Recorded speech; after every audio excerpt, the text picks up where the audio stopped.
That's awesome. So lots of people are joining in. We're thrilled that you took the time. Leanne's joined us, Leanne O'Mara.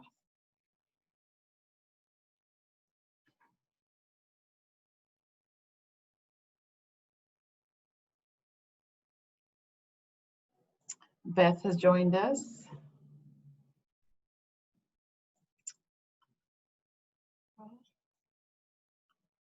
It's awesome. Julie McLaughlin's joined us. Caitlin. Linda Ann. Yeah, the last time we met was at your place. Such a lovely reception. So we'll start now. I know this doesn't even remotely replace being together in a room and sharing each other's company, but it's great to see all of you online.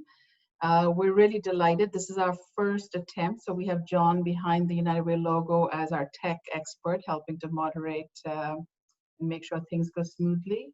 We'll introduce our panelists. We'll start with our co-chair of Women United, Jessica. She'll say a few words and then we'll move to the panelists. We do have a Q&A and a chat box for you, so feel free if you have questions to fill in the Q&A box or the chat box. If you have comments, please add them to the chat box as well. And if you want, just raise your hand and John will unmute you if you need to speak. So our panelists have told us they're comfortable with being interrupted, so feel free if you really want to say something, feel free to let us know and we will unmute you so you can speak. So without further ado, I'll hand it over to Jessica. So Jessica. Hello, thank you everyone for coming. On behalf of Women United Committee, the United Way KFL&A, as well as all the panelists, I'd like to personally welcome you to this year's first event via Zoom. Last year was an amazing year for Women United on many levels. The numbers speak volumes as to the success, the financial successes of the initiative. Last year, women, either individually or jointly with spouses or partners, donated 1.1 million, which was a 33% increase over the previous year. That is no small accomplishment and a huge testament to the women in our community. So big, heartfelt thank you to all of you. We would love to see that kind of support repeat itself this year. So let's see what we can do. What was even more impressive than the numbers and funds raised was the passion, the compassion, and the genuine desire displayed to further educate ourselves on the very real issues facing our community's most vulnerable women. While we are not presently able to attend one of the fabulous in-person events, which were so graciously hosted last year by Dr. Elizabeth Brown, Jane LaPont, and Linda Ann Daly. Hi, Linda. We wanted to continue this incredible journey with you. That being said, we have assembled a fabulous panel, including Pam Harvey, Executive Director of Kingston Interval House, Sue Weir, Executive Director of L&A Interval House in Napanee, Kim Irvine Albany, I hope I said that correctly, Kim, from Resolve Counseling, and Brea Hutchison from the Sexual Assault Center, Kingston.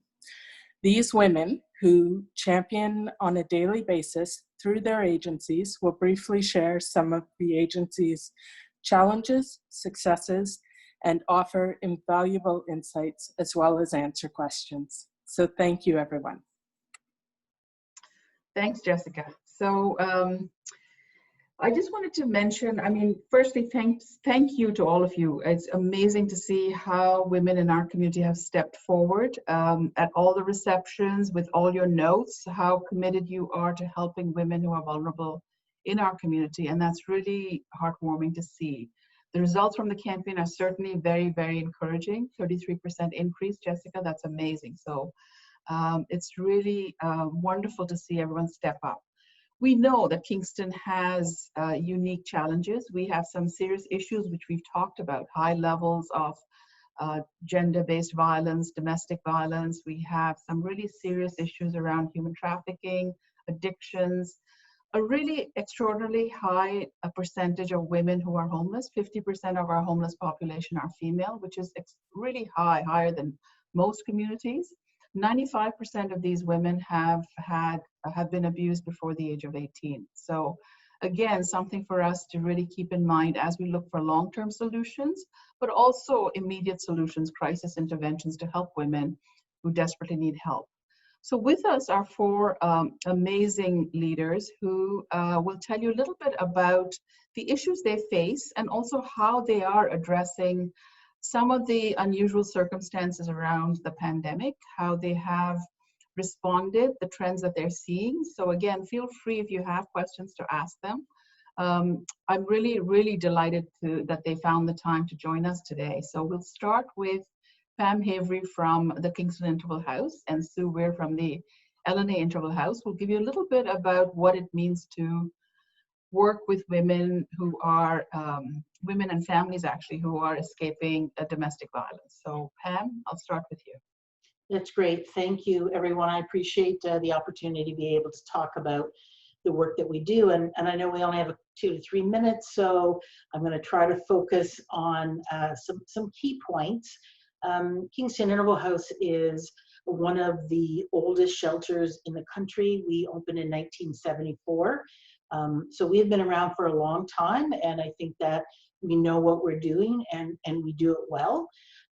We have a variety of core services that we provide, but our mission is to interrupt the cycle of violence. I mean, that's what we really want to do. We want to provide good services to women, children, and youth, and work with them to interrupt those cycles that they experience in terms of domestic violence.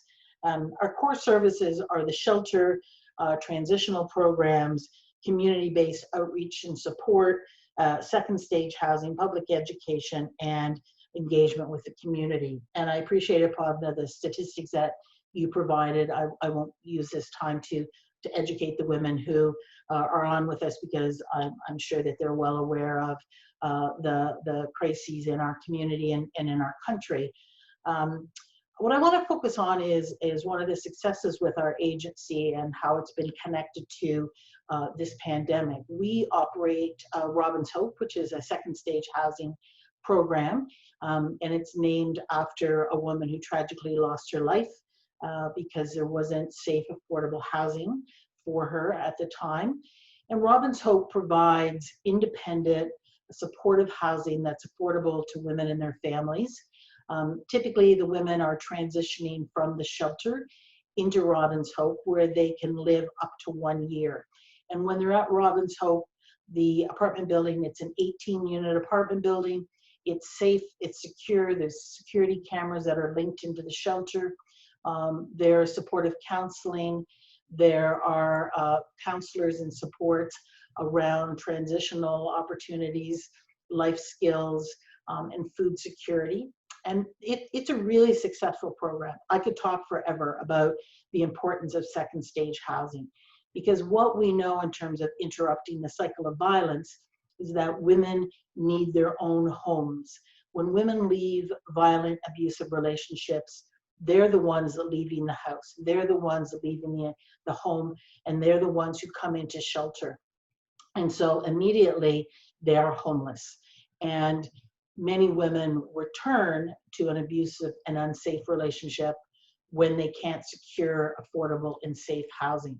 So the whole notion of a safe home is critical to interrupt the cycle of violence for the women, children, and youth that we work with. And so what we know about Robin's Hope is it's a huge success. The women who transition from the shelter into Robin's Hope, we rarely see them. They rarely come back to the shelter. They may access some outreach counseling, but they have had the opportunity for up to a year to have affordable, safe housing and access to a counselor so that they can get reconnected to their communities or develop new communities. And so that is a huge success. how we link it then when we speak about the pandemic and these uncertain times, or for some of us, particularly working in shelters, our new normal is this. We've been doing it. We didn't close when the pandemic hit. We're an essential service.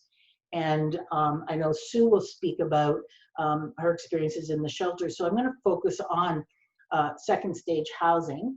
But what's important is that, so we're managing, we're used to dealing with crisis. We're used to dealing with crisis perhaps too much. We have to sometimes make sure that we're not getting desensitized.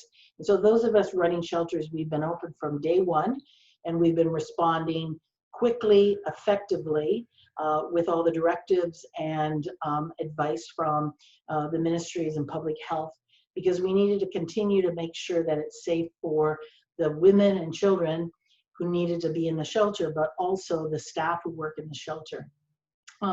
So what has been challenging, though, is that the message that has come out to the public from the first moment is stay home, stay home, stay in isolation. That's really important so that the pandemic, COVID-19, the virus doesn't spread. Unfortunately, that's a public health message.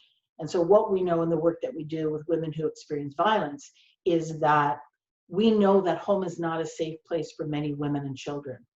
That is where the violence happens. And that is a really dangerous place for many women. And so that mixed message, public health versus the safety of women and children, has been a real challenge, because almost immediately our crisis calls stopped. Our residents, we were not getting the intakes that we should have been because of that message. So as an organization, we really promoted and publicized, we're open, we've never shut down, and we're very safe in terms of what we're providing around the security and all the health precautions. But the challenge has been physical distance. So in a shelter like ours, where we have the capacity, we have 25 beds, we have the capacity of 30, we're typically always full. We had to drop down to 11 bedrooms. We had to drop down so that the women and children could physically distance in the shelter with the staff. So that really echoed for us the importance of women being in their own home. We would not have this challenge if women had their own housing. And so again, the importance of Robin's Hope really was highlighted so we could move as many women from the shelter into second stage housing, where they have their independent, their own home. It's not communal. It's not a congregate living setting. And so that really highlighted, again, the safety issues, not only around violence, but the safety issues around the pandemic and infectious diseases, because the need is to be in your own home. So we worked really closely with the city as well to get women into social housing quicker than typical. But if the units aren't available, that's where the roadblock is. That's where it's really hard to ensure that women are safe. And so as important as the message has been about staying home for most of us, there wasn't really the global analysis of how dangerous that is for women and children. Women are very skilled at being survivors. And when they're with an abusive partner and they can go to work, or they can go out to bingo or to coffee, like they can manage to a certain degree their own safety. But when they're locked down, the isolation was simply exaggerated, and it really serious situation for women in terms of the potential for violence. And so for us as an agency, we've been doing, we're proud of the work that we do, because we have managed to the best of our abilities this pandemic. We have kept women and children safe, and our staff have felt safe. Staff keep coming in every day, managing the agency to their credit, because we know how important it is that we have safe shelter and safe second stage housing. So, I mean, I'll just wrap up that from an agency's point of view, our focus and our commitment is to develop more affordable housing. That's a positive, effective solution in this community. Our second stage housing, Robin's Hope, is a success. We house about 40 women and children a year. As I said, we don't see them again. That's a good thing for us. And it's important because then they move on with their life. That's what women and their kids want.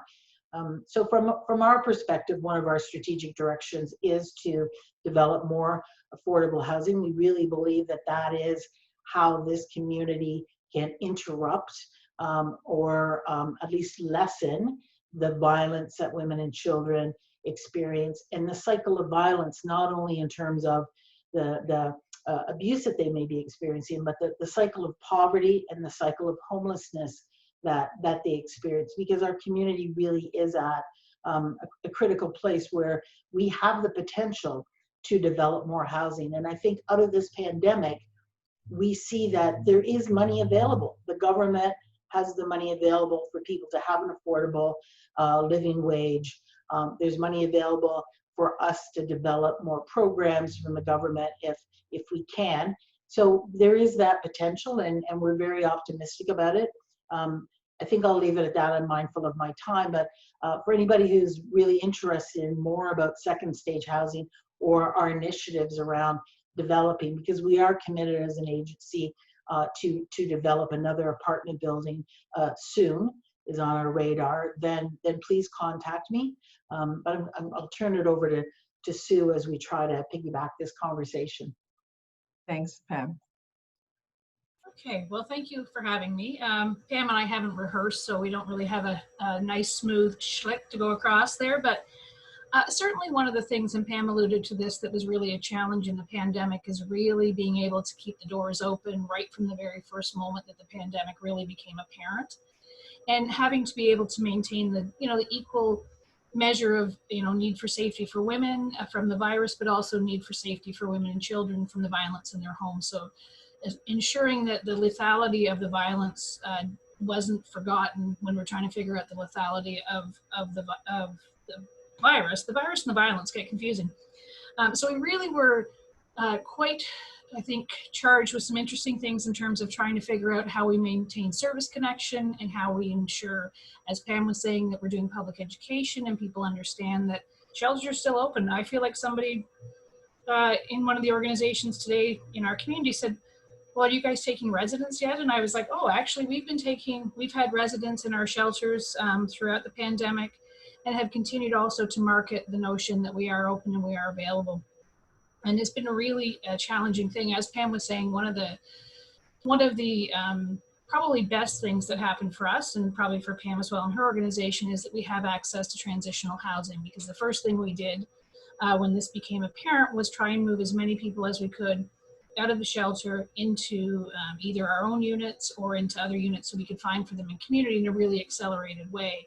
And as Pam alluded as well, there's also some financial resources that have been able to provide for that, which really speaks to if there's the will, there's the way. And I think that that's part of the things we're learning through this pandemic process, is that if people really have a will for women to be successful and for them not to be trapped forever in that cycle of poverty and housing insecurity and violence, one of the things we really need to focus on is looking at that model where we have transitional housing for women to have that period of time to really get on their feet, figure out what their next goals are. We've had conversations over the years in terms of, is there employment training for women while they're in shelter? Well, when they're in our emergency shelters, women are here for such a brief period of time, and they're in such grievous crisis that never comes to the top, right? So it takes really the time they're in the shelter and really the time that they're in transitional housing to look at those sorts of things in terms of really being independent and able to manage their own affairs and community. So that's been a really great blessing for us to have that, and we're also looking to expand that as well.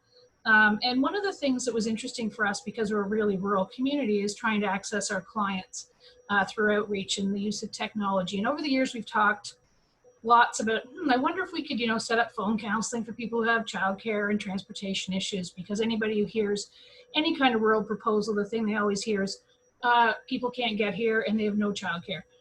So we really, for the first time ever, been forced to look at that as a modality for intervention. And actually for, I would say, probably a quarter of the women we're working with, we've had really great success, probably more success than we have with in-person with that group.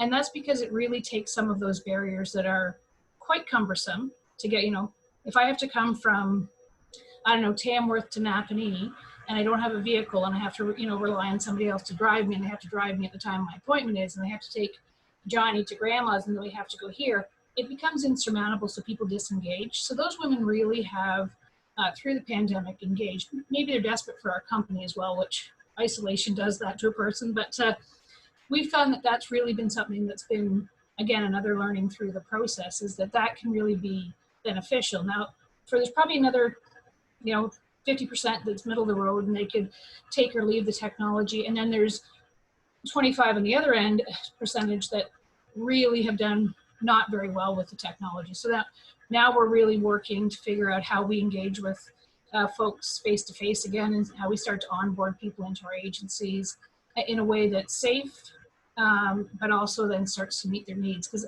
that's the other thing in transitional housing, I think, in terms of benefit, is that because we also kind of keep eye and contact with those women, they have also had better outcomes during the pandemic because they've had supports that are different than a phone call or a Zoom meet. Because, I don't know anybody who doesn't spend hours in Zoom meetings and they go, oh, tired of seeing people in 2 dimensions. I like my people in 3 dimensions.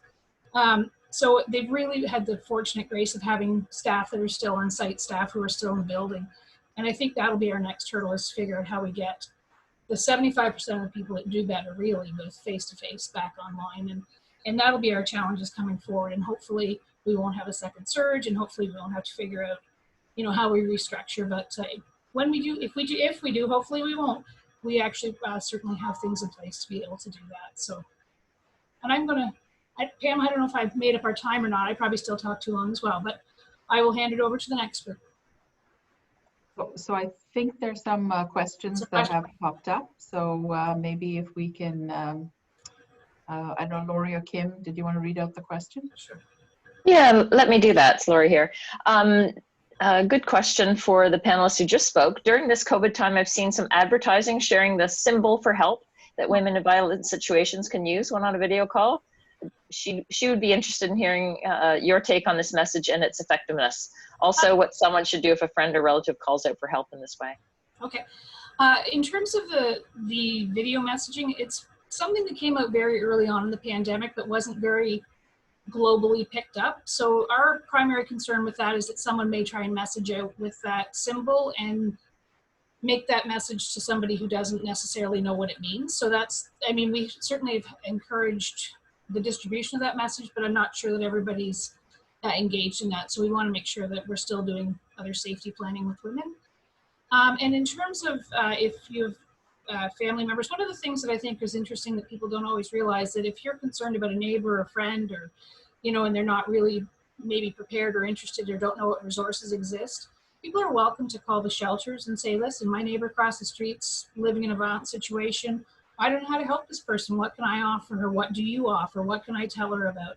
And the shelters are really open to that, because certainly bystanders can be really great influencers in the ways that women are able to make change. So we're always open to that in terms of reaching out. And then if, the numbers to the shelters are really great first stops as well, because even if they don't want to come in shelter, there's connection to outreach, there's connection to the crisis line, so that even if they just want to have a preliminary conversation, we're probably a really great start that way. And then we help navigate systems in terms of accessing other services. Yeah, and I would agree with what Sue is saying.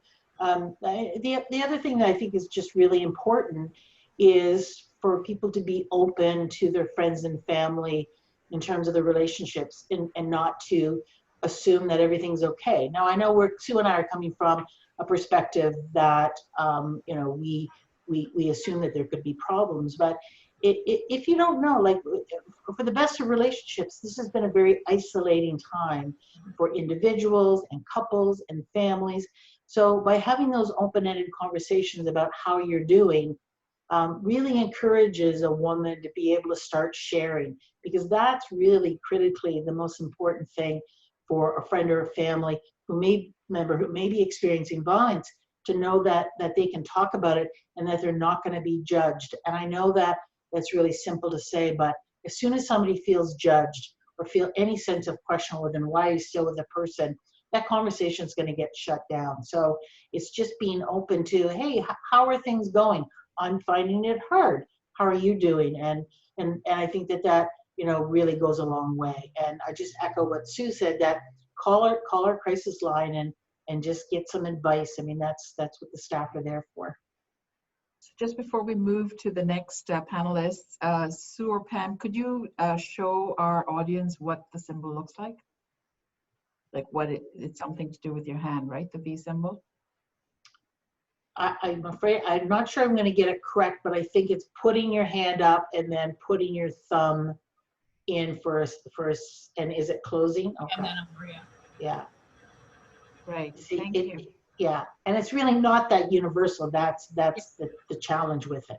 Yeah, that's the only concern, right? Is that it may, somebody might do that during the phone call, and people go, I don't know what you're doing, and then you kind of get into this.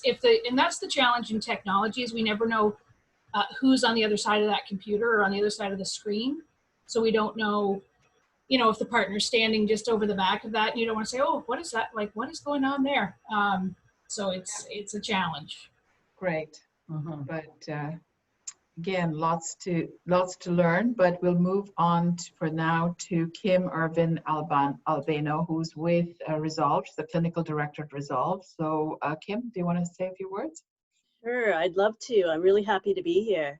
So Resolve Counseling is a multi-service agency that offers a variety of programming from 4 years to seniors. And so one of our programs that we have is our women's program, offering support to women who've experienced intimate partner violence and childhood sexual abuse. So our services are for women who are either in a relationship and contemplating how to manage being in the relationship or how to leave, women who are needing some support to leave a relationship, or women who've already left the relationship and are looking for some support on how to navigate some of the challenges that they have experienced, and the growing pieces that they would like to do, the healing pieces that they would like to work on as part of their own healing process.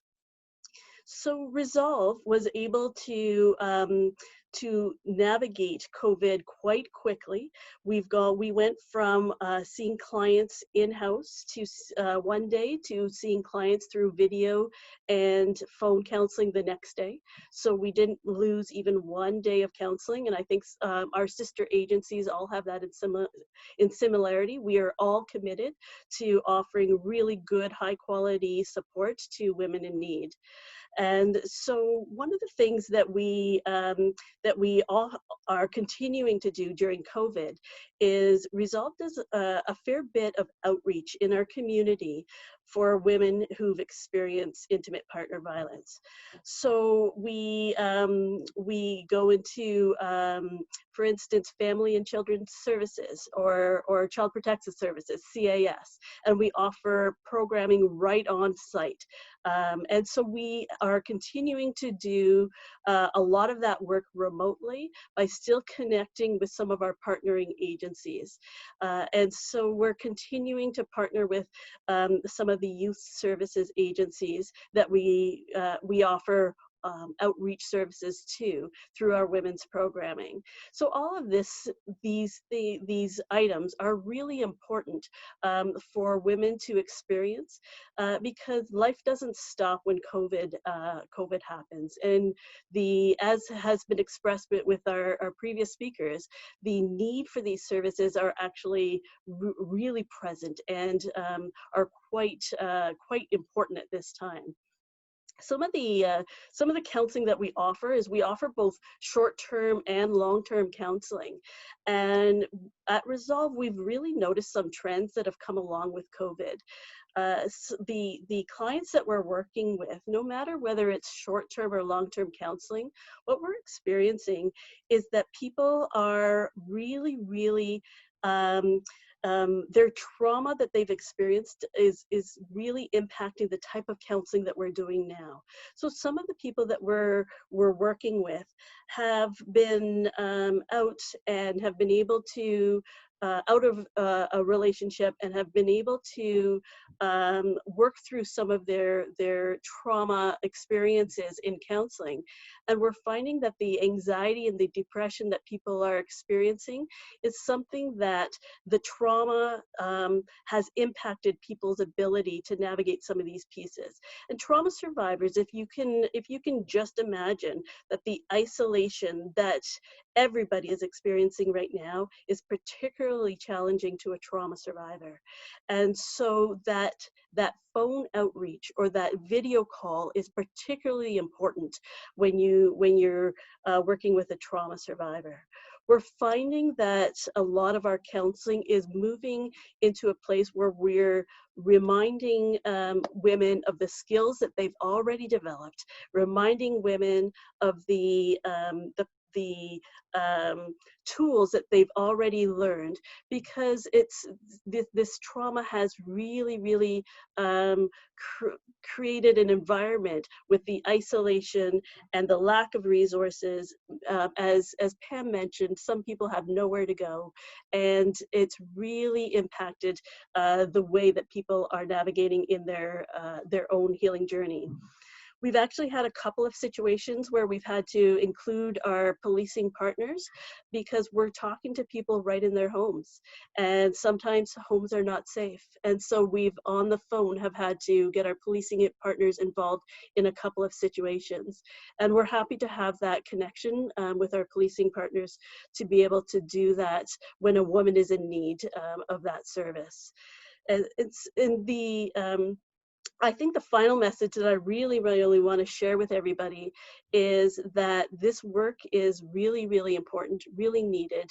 We have several people in several different agencies that are really committed to working with women and helping to support women where they're at to navigate this really difficult time.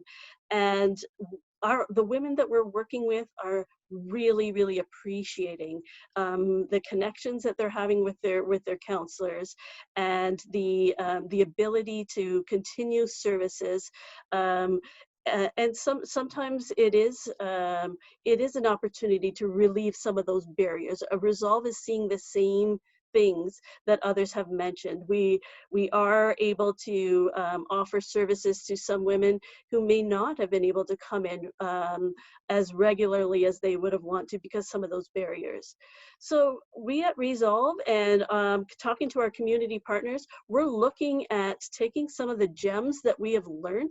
We didn't know that we could do this. We didn't know we could do it so quickly. We're totally impressed on the way that the clients, we're meeting the clients' needs, and we're really so committed to doing this work. So we'll see what stays with us and whether or not we're going to continue some of the items that we've learned along the way with COVID. Thanks, Kim. I think what's inspiring for me in my role is actually all the amazing agencies. You're hearing from 4 of them today, but every single agency that the United Way is working with has pivoted, adapted so quickly, and found a way to manage services in this really unusual environment and still keep the client's needs front and center. So hats off to all our agencies. 4 of you are in this room, but the many agencies and partners we're working with. It's actually incredible, the innovation and the hard work and the collaboration that's coming out of this. So as Kim says, there's a lot of things we're learning from this, and there's some things we're not going to go back on. So the collaboration we've heard loud and clear, we have to do this together, and I think that's one of the good things that's coming out of this entire pandemic. So I'm going to invite Brea to say a few words. Now, many of you have heard from Brea at the last event, as you did from Kim. But Brea, since the last event, Brea, we've had some really wonderful enhancements to your service. So I look forward to hearing about those. Yes, thank you, Bhavna, and thank you everyone for being here. I feel really privileged and honored to be able to share such glowing and successful news. When we last met together, it feels like a whole year ago, but it wasn't. I presented to you all and shared some of the unique circumstances Kingston finds itself in. Unfortunately, report after report from Statistics Canada shows much of the numbers that Bhavna spoke to at the beginning of this meeting. Kingston has extremely high rates of violence against young women and girls and gender-based sexual violence, and it's a concern.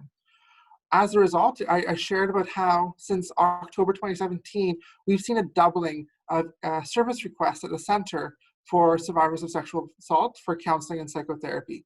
And we've been really struggling under that workload.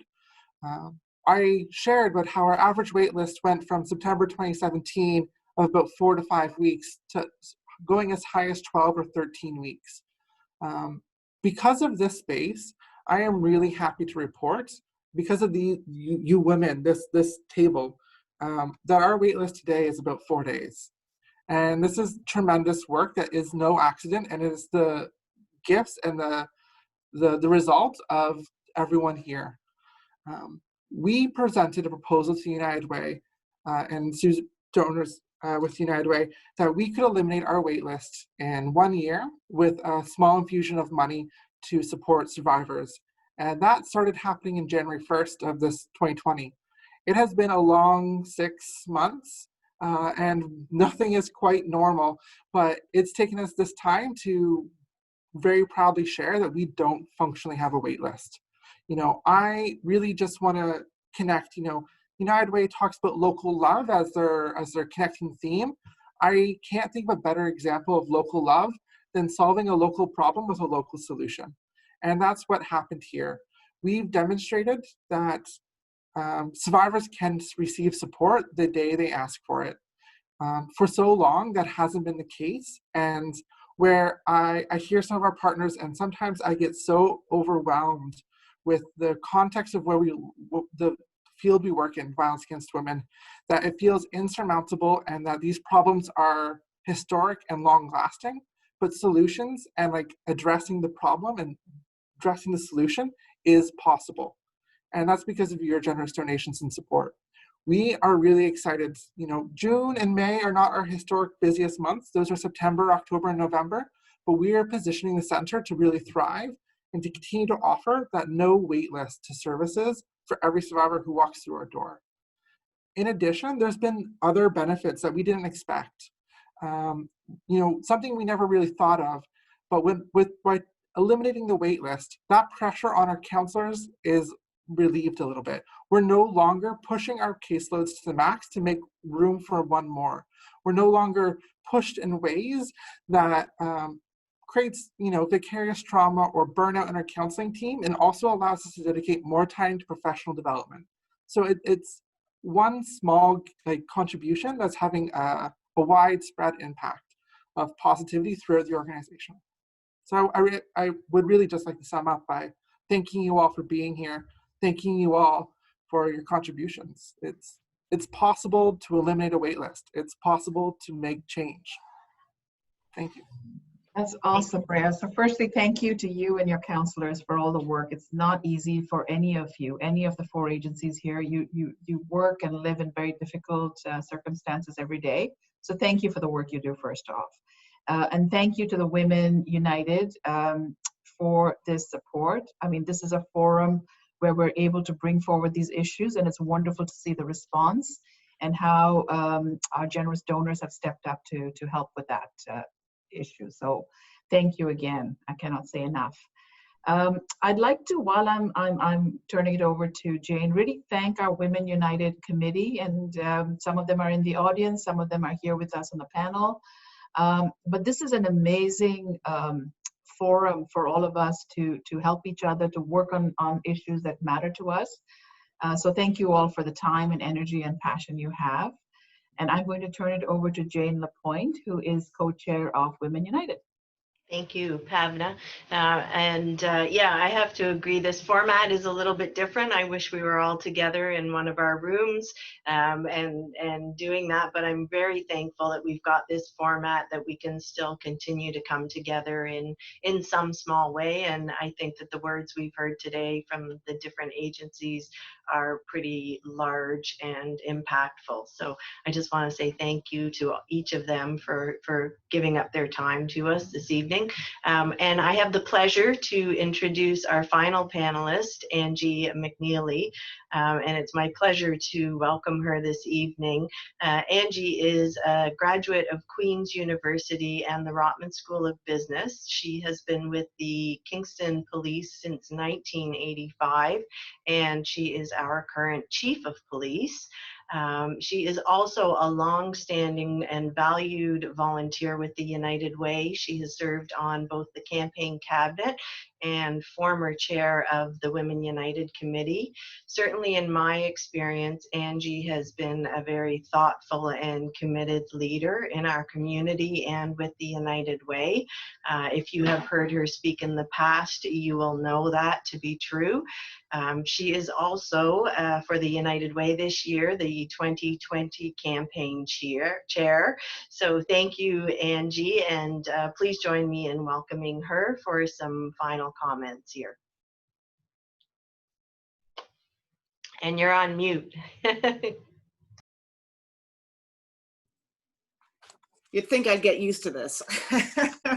So thank you very much. And I am very pleased and proud to be our campaign chair this year. And, you know, from a policing perspective, you know, I can personally attest to the significant impact that our local United Way has on our community safety and well-being. And there's, as we know, there's an ever increasing expectation for police beyond traditional law enforcement, including assistance in situations that are exacerbated by mental health, addictions, homelessness, and poverty.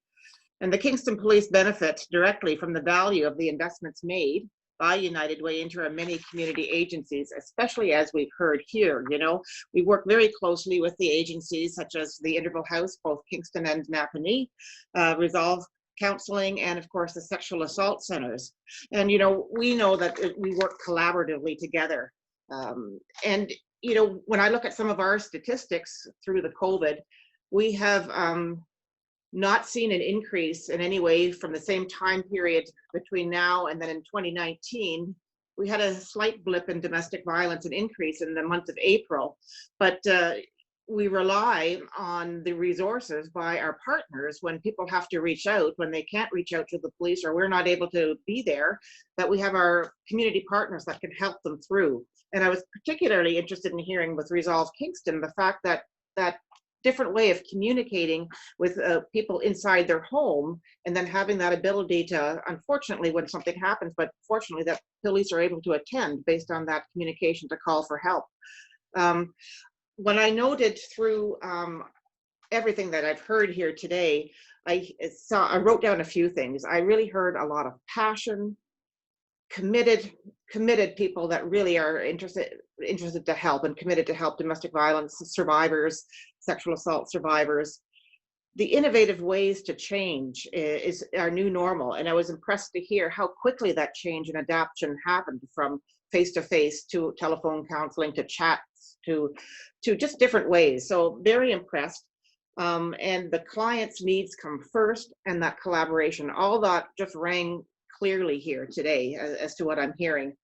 Again, I'm very mindful that we have such a caring community, and I'm so proud to be part of it and to be part of the partnerships that we have here. Thank you very much. Thank you, Angie. So I know we have a couple of questions coming up, so feel free to keep adding questions in the chat or the Q&A column. So I'll turn it over to Lori, who's facilitating the questions. Yeah, so there's a great question from Lisa here, who's asking about the technology that our panelists have been using and adapted so quickly to. So a couple questions. So what would you maintain once we get past the pandemic? And if so, do you need some resources to be able to continue to use them? And what else could you implement if you don't yet have the resources? What do you need? Which is a wonderful question to be asking our panelists. What do you need to keep doing the great work you're doing? Who would like to start off answering that? Brea, why don't you go ahead? Yeah, I didn't have an opportunity to share too much what's happening at SAC. We also made the transition to distance counseling relatively quickly, and it is a compliment to like the whole team here. We use On Call, which is a safe healthcare, primarily healthcare related portal. And the other big technological component we've done is what we call text line, or online chat and text. Folks know we have a 24/7 crisis line. One point in the beginning of the pandemic, our crisis line was busy 7 hours and 50 minutes out of a 24-hour period. And that's like great. People are connecting with our resources, but that's a problem that we have too many people on the line, which means too many women are getting busy signals. So we implemented our online chat and text platform so that other folks can connect and get support when our phone's busy. That's something we've seen such a huge uptake in from particularly younger and particularly more vulnerable populations. Younger populations are really connecting to texting. I won't pretend to understand it, but I will understand that they like it, and we're really going to commit to a 24/7 online chat and text platform, and it's something that I'm really excited to share with the community. Pam, do you want to jump in there too?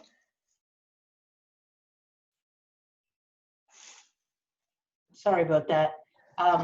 Absolutely. We, our counselors in our outreach services have been using all the similar platforms as well. And for those clients who are rural clients, we will continue to use those platforms. But as Sue had mentioned, we're really looking at ways in which we can get women back face to face, because there are definitely some distinctions in terms of the populations we work with and what they need. So again, we were surprised at the women who benefited from not having the face-to-face and using the various technologies. And in terms of resources, I don't usually say this, but our funders did provide us monies to be able to improve our technology.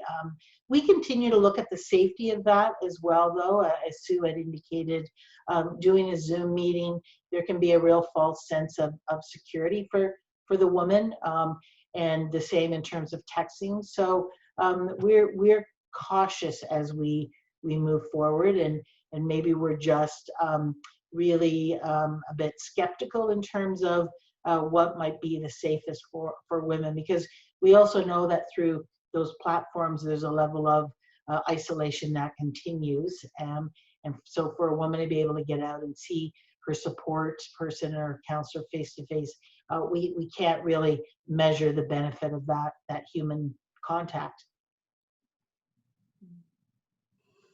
Yeah, Kim, why don't you jump in? Yeah, sure. I'd like to share some parts too. So Resolve, one of the things that one of the initial problems we had to solve when we first moved to everybody working out of their home was that we didn't have enough technology. We didn't have enough laptops, and our staffing, we were jokingly saying that we're going back to 1995, writing our notes by hand, and we had to immediately put in some systems where we could, because all of our scheduling is done through using technology, so we immediately had to put in some systems.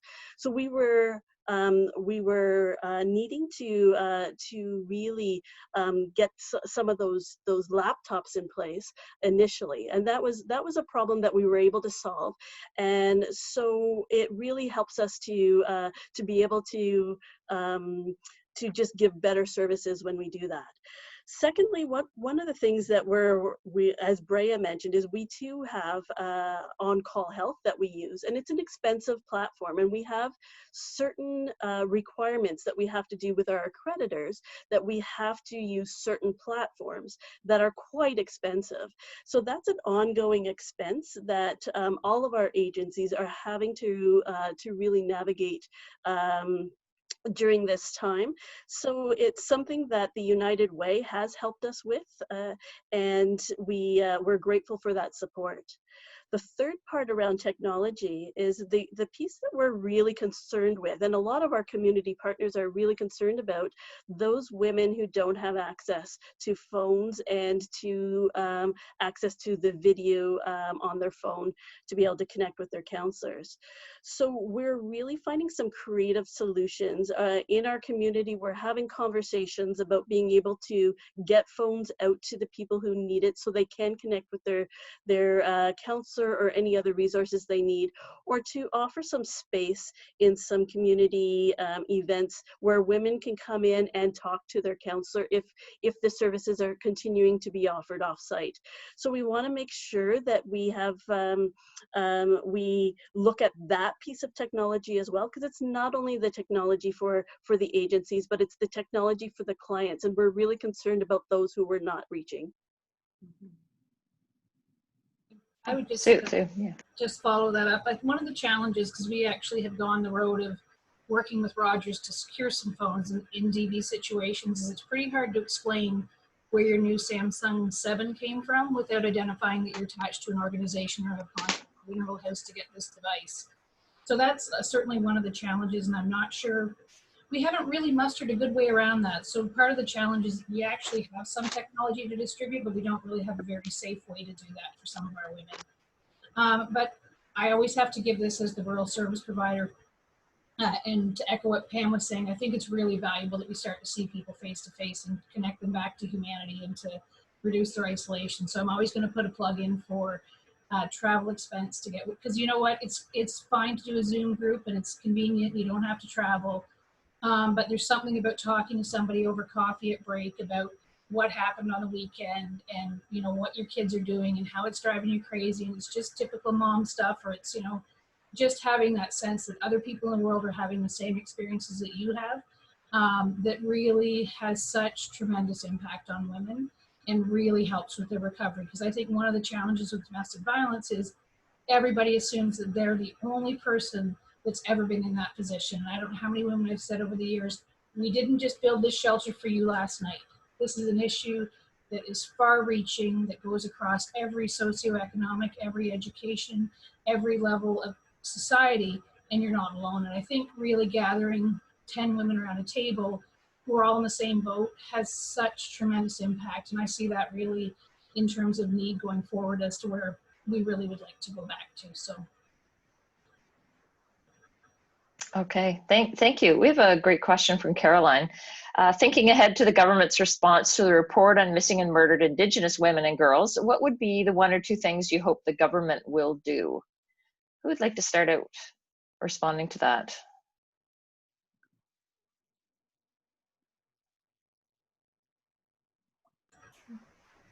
Well, I will start to tackle it, although I'm not by any means suggesting I have the answers, because it's not always about us having the answers, it's about us listening. And we have an Indigenous program in the agency, and my knowledge comes from listening to the Indigenous counselors that lead that program.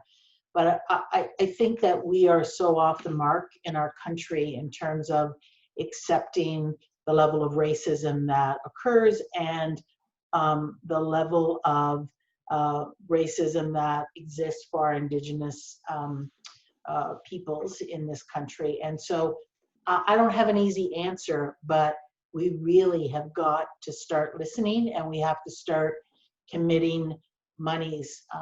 We can see during this pandemic the millions and billions of dollars that are available, and that became available very quickly, very quickly. However, we have not even had the monies available for communities in our country to have safe drinking water. Like, we just have to get our heads around what is the roadblock.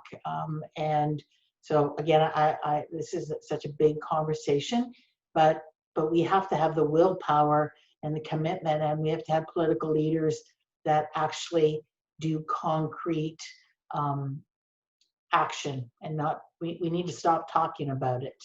And so in our organizations, how we lead and how we have anti-racist, anti-oppression frameworks and policies and hiring commitments, we all have a responsibility, but we have to listen a lot more because we don't have the answers. Very good. Did any of the other panelists want to jump in there? Well, I would just echo what Pam says. Certainly,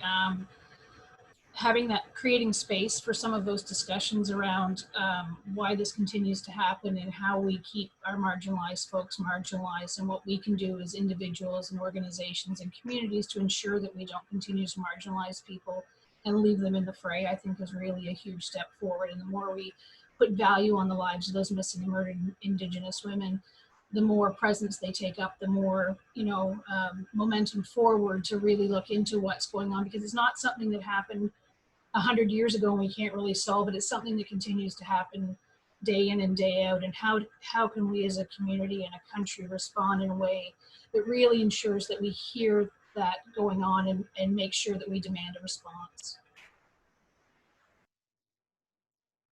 I'd just like to add too that it's really unfortunate that it took a pandemic for this issue to reach the media, and we really need to take that piece upon ourselves to really educate ourselves about systemic racism. It's a term that is starting to travel around in the media, and a lot of us really don't understand what that means. And so every one of us can have that commitment to take a look at what that means, so that we can be a part of this conversation. This conversation is just starting. I agree with all the panelists, and I'm going to take a different tack, but don't take that as disagreement. We also need action. What I'm hesitant to wait for the government to lead, because our organizations also have a responsibility to action. And one of the things I often feel, I hold a very dedicated anti-racist and anti-oppressive politic, and oftentimes I think people overlook the anti, which is concrete actions. Pam is right. We need to listen and we need to follow the advice and direction we're given. But leaders, much like myself and our organizations, we have to take that personal first step, because if we wait for our government, we might be waiting a very long time.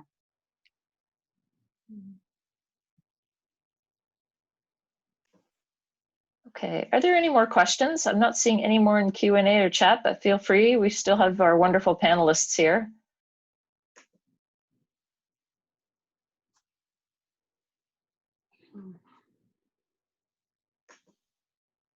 I'll turn it back over to you, Bhavna.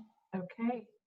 Well, thank you to our audience for bearing with us. This is the first time we've done this panel on Zoom, Women United. And as Jane says, we certainly miss being in the room with all of you. It's really not even close to the experience that we normally have, but we really do appreciate you attending. We will send you a survey after this so we can understand what we can do better, what we can do differently, whether this worked for you.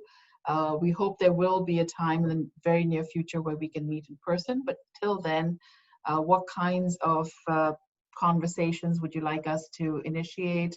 Would you like to continue the Zoom conversations, and how frequently? So we will send you a survey for sure. And I'd also like to really thank our panelists for taking the time. You do really difficult work, and to find the time to present it to us, to share a little excerpt of the lives that you live every single day and the issues you face. So thank you for all your service, for all you do. To our Women United, Angie, thank you for your leadership. Look forward to working with you as campaign chair. It's going to be wonderful. Lori, Jessica, Jane, Kim, you're part of Women United. So I really appreciate all the thought that went into planning today. And to all our Women United committee members who are in the audience as well. To John, who's hiding behind the United Way logo because he feels he's the only guy on the screen. So thank you for all your technology and research into how we could make this happen. We will continue the conversation, and I'm really intrigued by the question around Indigenous. Maybe that's something we can continue, racism and Indigenous conversations about how we as women can do something differently. I like your thought about, we know that things make a difference, just from reducing the wait list to helping women, to helping our agencies with the supports they need. So we know we will make a difference. It's just how quickly and how effectively we can work. So again, we've got a great committee to brainstorm around that. We've got amazing agencies who can help us get there. So thank you, everyone. Enjoy the rest of your evening. It's gorgeous sunshine. It's a beautiful day, and we'll meet again soon. Okay, thank you. Thanks, Pavna. Thanks, everybody. Take care.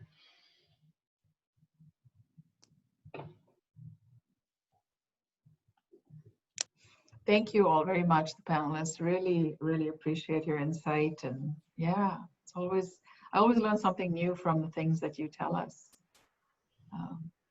Yeah. You're welcome. Yeah, thank you. Yeah, thanks for having us. So, good evening, everybody. Yeah. Okay, Thank take you. care. Bye. Thanks, Bhavna, for organizing. Thanks for helping. Yeah, everyone. Bye. I hear it's beautiful outside. I'm gonna go outside. Me is too. beautiful. Yeah. Thank you. Thanks, Jane. Yeah. See ya. Good night, Pavna. Night. See ya. Thanks, John. That was No good, problem. eh?